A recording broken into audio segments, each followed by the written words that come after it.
రావణ సభలో జరిగిన వైనమును గూర్చి హనుమంతుడు ఇట్లు వానర వీరులకు వివరించెను. అట్లు రాక్షసులు నన్ను రావణ సభకు తీసుకుని వెళ్ళగా దుష్టుడైన రావణుడు నన్ను చూచి నాతో సంభాషించుచూ నా లంకా ఆగమనమునకు రాక్షసులను వధించుటకు గల కారణములను అడిగెను.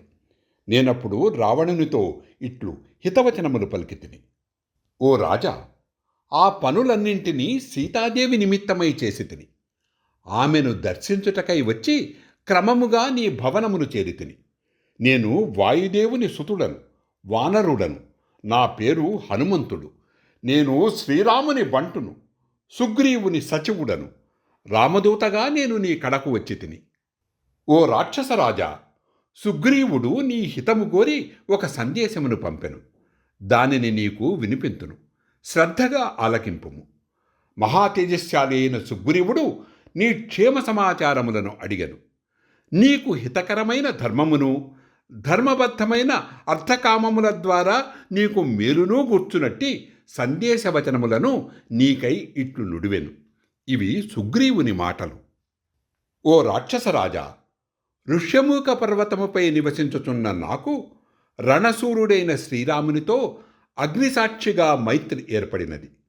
ఆ రామచంద్ర ప్రభువు నాతో ఇట్లనెను. నా భార్యను ఒక రాక్షసుడు అపహరించెను. ఆ విషయమున నీవు త్రికరణ శుద్ధిగా మాకు సహాయపడవలెను. అంతటా నా అన్నయ్యైన వాలిచే పీడింపబడుతున్న నేను ఆ విషయమును శ్రీరామునకు తెలిపి వాలిని వధింపవలసిన అవసరమును వివరించి అందుకు సహాయపడవలసిందిగా కోరితిని. ఓ రాక్షసరాజా, ఈ సుగ్రీవుని మాటలను విన్న పిమ్మట నా మాటలను కూడా ఆలకించుము. అట్లు లక్ష్మణునితో కూడియున్న శ్రీరామ ప్రభువు వాలి వలన రాజ్యము కోల్పోయిన సుగ్రీవునితో అగ్నిసాక్షిగా సఖ్యము చేశను. శ్రీరాముడు ఒకే ఒక్క బాణముతో యుద్ధమున వాలిని సంహరించి సుగ్రీవుని వానరులకు రాజుగా చేశను. ఇప్పుడు సర్వవిధములా ఆ ప్రభువుకు సహాయపడుట మా విధి. అందువలన సుగ్రీవుడు తన మిత్రధర్మమును అనుసరించి నన్ను నీ యొద్దకు పంపెను. మహావీరులైన వానరులు మీ బలములను రూపుమాపక ముందే వెంటనే సీతాదేవిని శ్రీరామునకు అప్పగింపుము. వానరుల యొక్క బలప్రభావములను ఇంతవరకు ఎరుగని వారెవరు? యుద్ధమున సహాయపడుటకై ఆహ్వానించడు దేవతల కడకు కూడా వారు వెళ్ళుతుందరు. కనుక ఓ రాక్షసరాజా, వానరరాజైన సుగ్రీవుడు ఈ సందేశమును నీకు పంపెను అని నేను రావణునితో నిడివితిని. వెంటనే అతడు క్రుద్ధుడై తన చూపులతో నన్ను దహించి వేయుచున్నట్లుగా నా వైపు చూచెను.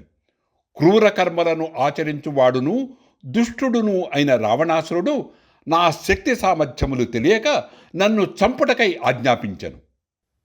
అప్పుడు రావణుని సోదరుడు బుద్ధిమంతుడు అయిన విభీషణుడు నా విషయమై రావణుని ఇట్లు అభ్యర్థించెను. ఓ రాక్షసరాజా, ఇట్లు చేయుట తగదు. ఈ మీ నిర్ణయమును మార్చుకొనుడు. మీ ఆజ్ఞ రాజధర్మమునకు విరుద్ధముగానున్నది. రాజనీతి శాస్త్రములో దూతవధ ఎచ్చటనూ పేర్కొనబడలేదు. ప్రభువు హితము గోరెడు సరి అయిన దూత యథార్థమునే వచింపవలెను. ఆ దూత ద్వారా శత్రుపక్షము వారి అభిప్రాయములను మనము తెలుసుకొనవలెను.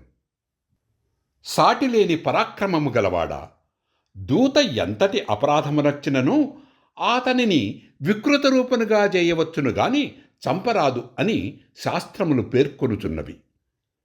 విభీషణుడు పలికిన వచనములను విని రావణుడు, అది సరే, చాలా మంచిది, అట్లే కానిమ్ము, ఈతని వాలమునకు నిప్పంటించుడు అని రాక్షసులను ఆదేశించెను.